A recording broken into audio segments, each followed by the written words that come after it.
Kia ora tamariki mā, and welcome back to The Word. So Moses was now super old, and he knew he couldn't keep being the leader forever. Helping the Israelites follow God was hard work. They were meant to be headed to Canaan, God's promised land, but the people started falling back into their old ways of doubting God and His plan to rescue them. They moaned and complained and wanted to do things their own way.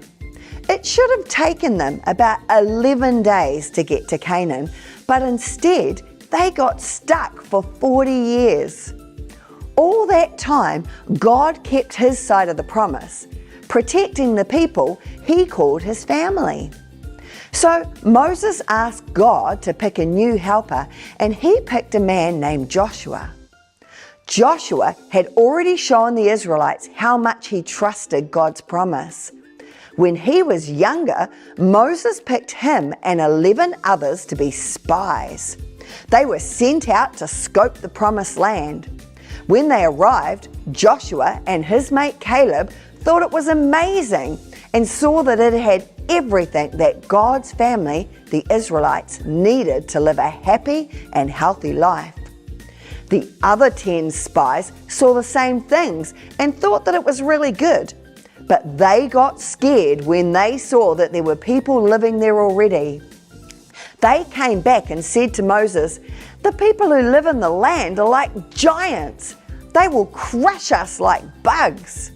But Joshua and Caleb stood their ground and said, "Let's go right now and take this land that God has given for us.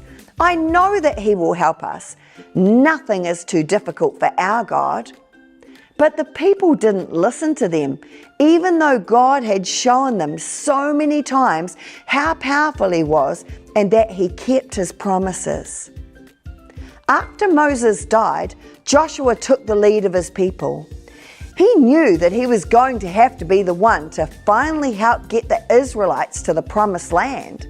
Just like Moses had done, Joshua sent some spies to scope out the land.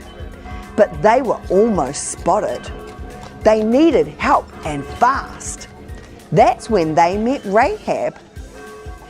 Rahab was a brave woman. She volunteered to hide them and keep them safe. When no one was watching, Rahab helped them escape the city. But before they left, they told her that when they came back to live there with all of the Israelites, they would protect her and her family. The spies reported back to Joshua, and he knew that now was the time for them to take the city. First, they had to get across the river, but it was flooded. There was no way that they could get across safely. But Joshua remembered the story of how God had parted the Red Sea so they could escape Egypt. He knew God kept His promises and that He would make a way for them to get through. He told the people to walk straight through, and as they did, the river parted. Next, they had to get into the city. But how? God spoke to Joshua again and reminded him, "Be strong and courageous. Don't be afraid. I'll be with you all the way." Then He gave Joshua a really weird plan. March around the city walls once every day for 6 days and have the priests holding their horns in front of you, but be very quiet. No talking at all.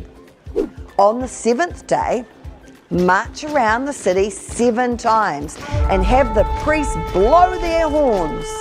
When you hear a big, long blast on the horn, everyone needs to shout as loud as you can, and the walls will come down. This time, the Israelites chose to trust God and do exactly what He had asked of them. The walls came down, and they were finally able to claim the land. They were so excited, and they celebrated their faithful God together. The 2 spies didn't forget Rahab and the special part that she had played in helping them. And do you know what? She ended up marrying one of those spies, And later on in God's rescue plan, we will see how God chose to bless His people, His family through her.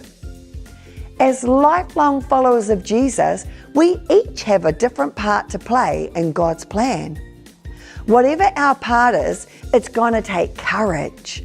Courage like Rahab when she rescued the spies, and courage like Joshua when he led the people. You know, you're a part of God's plan. I wonder what He has in store for you.